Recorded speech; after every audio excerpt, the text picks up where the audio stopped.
Eu quero primeiro aqui dar graças a Deus, aleluia, que nós finalmente estamos votando essa matéria, colocando um freio nos abusos do Supremo Tribunal Federal e começando no passo de fazer com que um ministro do Supremo não seja mais poderoso do que chefe de poder. Hoje, o ministro do Supremo Tribunal Federal dá uma decisão liminar, monocrática, concede uma liminar e passa por cima. Já teve até afastamento de presidente de poder. Por falar em presidente de poder, um ministro do Supremo já monocraticamente afastou o presidente do Poder Legislativo. Vamos lembrar disso, né? O que mostra os abusos dessas liminares. Agora, eu também tenho memória de saber que nós aprovamos aqui em 2019 o projeto 2121-2019 que colocava o fim das decisões monocráticas, que obrigava os ministros em até 180 dias a submeter as decisões monocráticas aos seus pares. Aprovamos na Câmara, inclusive com o voto das esquerdas, que agora estão protestando contra essa PEC. A própria autoria do projeto era de um deputado do PDT. E agora os deputados de esquerda votam contra o fim das decisões monocráticas, mas a hipocrisia se estende ao outro lado também. Nós aprovamos o fim das monocráticas na Câmara dos Deputados, nós aprovamos no Senado, e o presidente da República vetou, o presidente Jair Bolsonaro vetou o fim das decisões monocráticas. Porque, na época, no Supremo Tribunal Federal, tramitava a denúncia contra o senador Flávio Bolsonaro, e o presidente do Supremo era o ministro Dias Toffoli.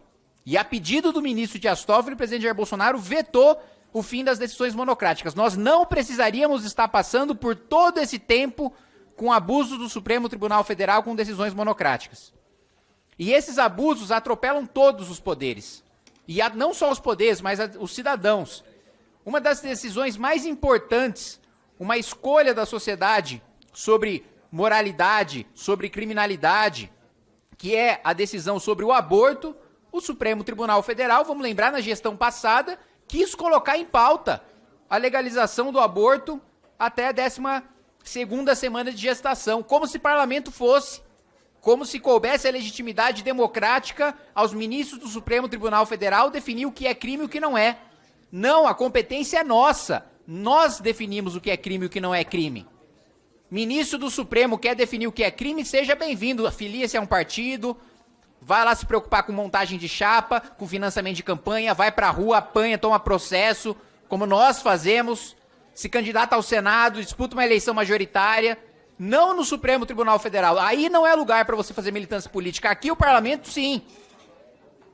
Lá vocês têm a função de defender a Constituição e não de decidir o que diz a Constituição. Vocês têm o dever de defender o texto que está posto e não de escrever um novo texto. Quer reescrever a Constituição, convoca uma Assembleia Nacional Constituinte como deputado, como presidente da República, chama um plebiscito, chama um referendo, mas disputa a eleição para isso. Mais do que isso, nós tivemos liminares em que ministros ficaram anos sentados em cima de liminar. Quem não se lembra do auxílio moradia? Um único ministro do Supremo decidiu que todos os juízes, mesmo aqueles que trabalham onde moram, teriam direito ao auxílio moradia. E ficou 4 anos sentado em cima dessa liminar. 4 anos a população brasileira pagou auxílio moradia para quem já faz parte do 1% mais rico da população por uma decisão liminar. E aí, quando foi submetido ao plenário, caiu. Ou seja, o Supremo Tribunal Federal era contra o auxílio moradia para todos os juízes. Mas um único ministro fez a sua vontade prevalecer durante 4 anos com uma decisão liminar, com uma decisão monocrática. Lei da ficha limpa. Nós tivemos a suspensão da lei da ficha limpa pelo Supremo Tribunal Federal logo após uma grande mobilização popular para que apenas candidatos com ficha limpa pudessem disputar as eleições. Supremo suspendeu e veja só quem se beneficiou.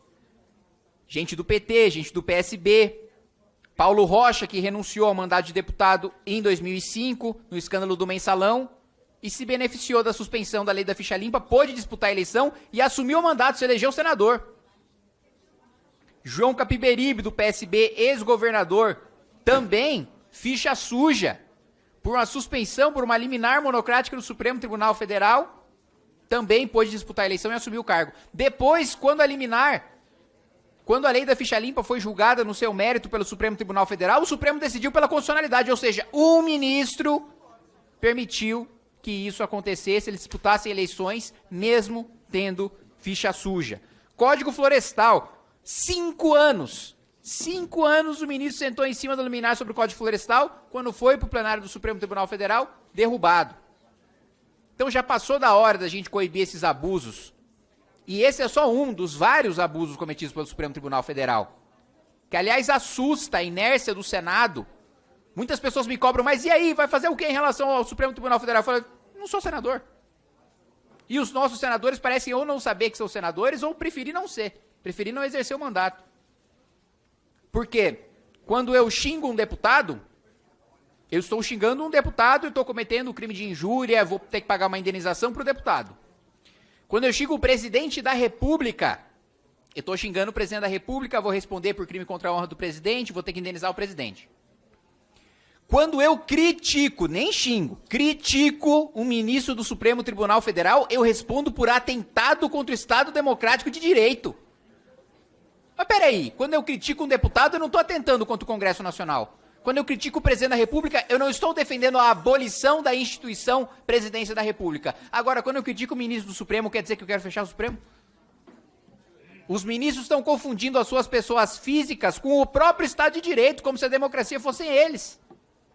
Como se eles fossem incriticáveis. Essa é outra matéria que precisa ser decidida aqui nessa Câmara dos Deputados. E mais uma vez repito, aleluia, graças a Deus que finalmente a gente começou a votar esse tipo de matéria. Obrigado, presidente.